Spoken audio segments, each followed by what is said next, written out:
What's up, guys? Jags Nation here, bringing my Week 14 game preview between the Jacksonville Jaguars and Tennessee Titans. It's going to be a quick little preview, basically going to go over the stuff that I'm looking forward to in the game. So yeah, let's go ahead and get right into it. First things first, I want to apologize for not doing any videos the past 2 weeks. Ended up breaking my nose, slitting my tongue open, so it was really hard for me to talk. I'm all good though now. So yeah, start doing the preview and recap videos, and I have some other videos planned in the coming weeks. So yeah, let's get right into it. The first thing I want to talk about is, since the Jaguars are 1.5 games ahead of everyone else for the number two overall pick, we can actually afford to win a game. And I don't expect the Jags to get the number 1 overall pick, because I think the Jets are going to lose every single game. So with that being said, if we're going to win a game, I hope it's this game against the Titans, just because, you know, they hate us, we hate them, and that's what I'm hoping for. If we do win a game, it's this one, but it's more likely if we win one, it's going to probably against the Bears, in my opinion. But who knows? You know, I still want the number 2 overall pick, or either, obviously, I think we all want the number 1 overall pick, but number 2 we'll do, especially against Justin Fields, who I'm following more and more for, who I definitely probably want as my quarterback. So we'll talk about that in another video of all the quarterback scenarios the Jaguars have for next season. But going into this game, James Robinson is almost at 1,000 yards rushing. I think he's 35 or something like that away, so he should hit that probably in the first half.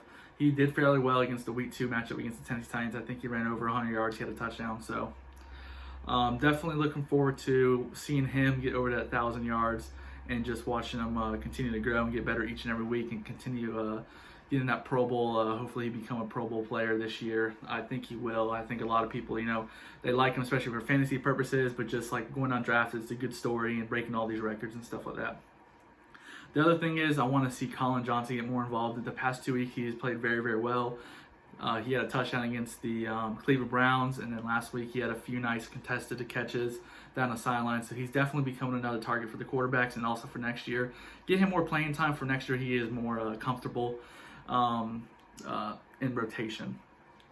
And also, I would like to see Laviska more involved in catching the ball. They really don't throw it deep to him at all. He did have that one, weird touchdown where it should have been intercepted, but he ended up catching the end zone. He does fairly well with running the ball and screen passing and all that, but I would like to take, some more slants and some deep shots with him, because he's very hard to tackle. He is very, he catches the ball most of the times. He doesn't have a lot of drops, so definitely want to get him more involved. For the defensive side of things, I thought they played very well recently. The secondary's still been a little suspicious with all the injuries and all that. But with the linebackers, Miles Jack continues still playing at that All-Pro level and a Pro Bowl level. Joe Schobert's finally starting to, show why we paid him all this money. He had that pick 6 last week against the Vikings on the first play of the second half. But yeah, he's been playing very well as well. So, you definitely have this little nice linebacker duo with Miles Jack and Joe Schobert. So hopefully they continue to get better each and every week as working together as a pair.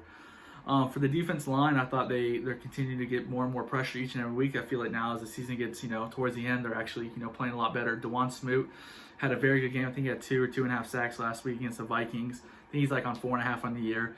And they actually talked about, he got interviewed the other day asking about, a contract extension. He said he would like to stay here, no hometown discounts, but he would like to stay in Jacksonville, and he wants to get paid what he's worth. I don't think it'll be too much, maybe 4 years, $12 million, 4 years, $15 million.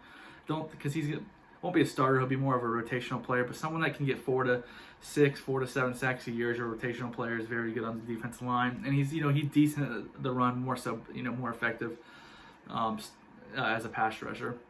But also for the defensive side of things, I want to see is control Derrick Henry. We did fairly well against the Week 2 matchup, but it seems every year Derrick Henry is prone to going for over 150 to 200 yards, maybe more on us. So hopefully that does not happen. Just contain him, I say, to under 150 yards.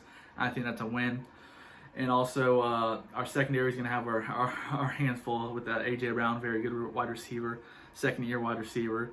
And also you have Corey Davis, who's almost at 1,000 yards as well. So they have a good duo, 1-2 punch right there at wide receiver. And Ryan Tannehill has also been playing very well. So we'll see. Hopefully our defense can control them. Obviously, I want that number 2 overall pick. So if we lose, awesome. Not, cheering for my team to lose, but if we lose, great. I'm all for it. But also if we win, we can afford 1 win. If this is the game we win, I'm cool with that.